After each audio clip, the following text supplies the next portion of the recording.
ಬಳ್ಳಾರಿನಲ್ಲಿ ಯಾವ ರೀತಿ ಘಟನೆ ನಡೀತು ಅಂದರೆ ಇದೊಂಥರ ಯು ಪಿನಲ್ಲೋ ಬಿಹಾರಲ್ಲೋ ದಾದಾಗಿರಿ ಗೂಂಡಾಗಿರಿ ನಡೀತಿತ್ತಲ್ಲ, ಅದು ಬಳ್ಳಾರಿನಲ್ಲಿ ಕಾಣಿಸ್ತು ನಮಗೆ. ಅಂದರೆ ಕರ್ನಾಟಕದಲ್ಲಿ ಕಾನೂನು ವ್ಯವಸ್ಥೆ ಏನಾಗಿದೆ, ಚುನಾಯಿತ ಜನಪ್ರತಿನಿಧಿಗಳ ವರ್ತನೆ ಹೇಗಿದೆ, ಇದು ನಿಜಕ್ಕೂ ಇಡೀ ಕರ್ನಾಟಕ ತಲೆ ತಗ್ಗಿಸುವಂಥ ರೀತಿಯಲ್ಲಿ ನಡೀತು. ನಾನು ಮಾನ್ಯ ಮುಖ್ಯಮಂತ್ರಿ ಸಿದ್ದರಾಮಯ್ಯನವ್ರಲ್ಲಿ ಕೇಳ್ತೀನಿ, ಹಾಗೂ ನಮ್ಮ ವಿಧಾನಸೌಧದ ಸ್ಪೀಕರ್ ಆಗಿರುವಂಥ ಖಾದರ್ ಅವ್ರನ್ನು ಕೇಳ್ತೀನಿ, ಖಾದರ್ ಅವರೇ, ಈ ಭರತ್ ರೆಡ್ಡಿಯ ಆಟಾಟೋಪ, ಆತನ ವರ್ತನೆ ಈ ಒಂದು ನಾಗರಿಕ ಸಮಾಜ ಸಹಿಸ್ಕೊಳ್ಳೋಕ್ಕೆ ಸಾಧ್ಯ ಇಲ್ಲ ಅನ್ನೋದು ಪ್ರತಿ ಅಧಿವೇಶನದಲ್ಲೂ ಕೂಡ ಸಾಬೀತಾಗ್ತಿದೆ.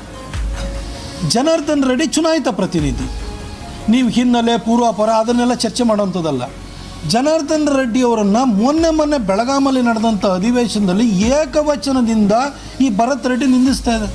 ಫಸ್ಟ್ ಟೈಮ್ ಆಯ್ಕೆ ಆಗಿರುವಂಥ ಮನುಷ್ಯ ಏನು ಅಷ್ಟೊಂದು ಬಳ್ಳಾರಿ ಮೂಲದಿಂದ ಬಂದಾದ ಕೂಡಲೇ ದುಡ್ಡಿನ ಮದ ಅಷ್ಟೊಂದು ಇರುತ್ತಾ?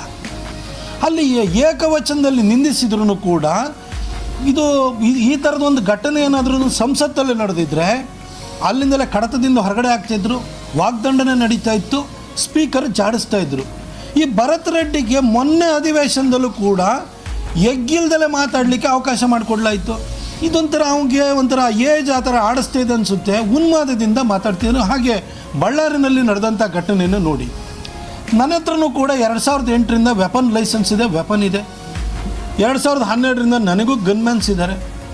ಎಲ್ಲ ಸಾರ್ವಜನಿಕ ಕಾರ್ಯಕ್ರಮಕ್ಕೆ ಹೋಗ್ತೀವಿ, ಏನೋ ತಕರಾರುಗಳು ಸಂಘರ್ಷಗಳು ಆಗ್ತವೆ. ಯಾರು ಗನ್ಮ್ಯಾನ್ ತಗೊಂಡು ಶೂಟ್ ಮಾಡೋದು ನೋಡಿದ್ದೀರಾ? ಅಥವಾ ಎಷ್ಟೋ ಜನ 30-40 ವರ್ಷದಿಂದ ಗನ್ಮ್ಯಾನ್ಗಳನ್ನ ಇಟ್ಕೊಂಡಿರುವಂಥ ರಾಜಕಾರಣಿಗಳಿದ್ದಾರೆ, ಸರ್ಕಾರ ಪ್ರೊಟೆಕ್ಷನ್ ಕೊಟ್ಟಿರೋರಿದ್ದಾರೆ, ಯಾರೂ ಈ ಥರ ವರ್ತಿಸ್ತಾ ಇಲ್ಲ.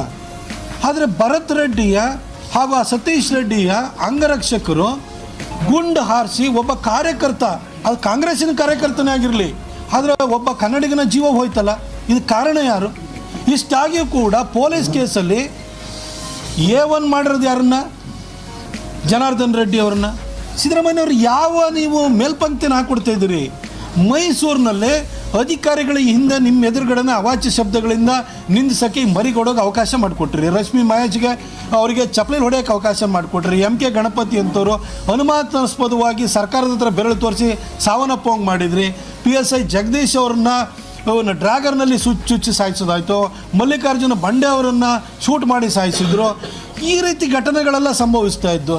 ಈಗ ನೋಡಿದರೆ ವಿಧಾನಸೌಧದಲ್ಲಿರುವಂಥ ಜನಪ್ರತಿನಿಧಿ ಮೇಲೆ ನಿಮ್ಮ ಪಕ್ಷದ ಜನಪ್ರತಿನಿಧಿ ಎಗ್ಗಿಲ್ದಲೇ ಮಾತಾಡುವಂಥದ್ದು, ಆತನ ಅಂಗರಕ್ಷ ಗುಂಡಾರಿಸಿ ನಿಮ್ಮ ಕಾರ್ಯಕರ್ತನೇ ಸತ್ತೋದ್ರೂ ಕೂಡ ರಾಜಕೀಯವಾಗಿ BJPಯವರನ್ನು ತುಳಿಬೇಕು ಅನ್ನೋ ಕಾರಣಕ್ಕೋಸ್ಕರ A1 ಮಾಡುವಂಥದ್ದು ಏನು ನಡೀತಿದೆ ಸರ್? ನೀವು ಕುರ್ಚಿನಲ್ಲಿ ದೇವರಾಜ ಅರಸವ್ರು ರೆಕಾರ್ಡ್ ಮುರಿದು ಬಿಡ್ತೀರಿ, ನನಗೆ ಗೊತ್ತು.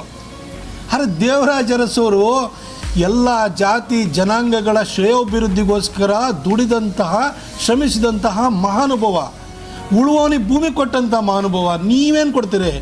ಎಲ್ಲರ ಜೀವ ತೆಗೆಯುವಂಥವ್ರನ್ನ ಸಾಕೊಂಡಿದ್ದೀರಿ. ಏನು ಮೇಲ್ಪಂಕ್ತಿ ಹಾಕ್ಕೊಡ್ತಿದ್ದೀರಿ ಸರ್?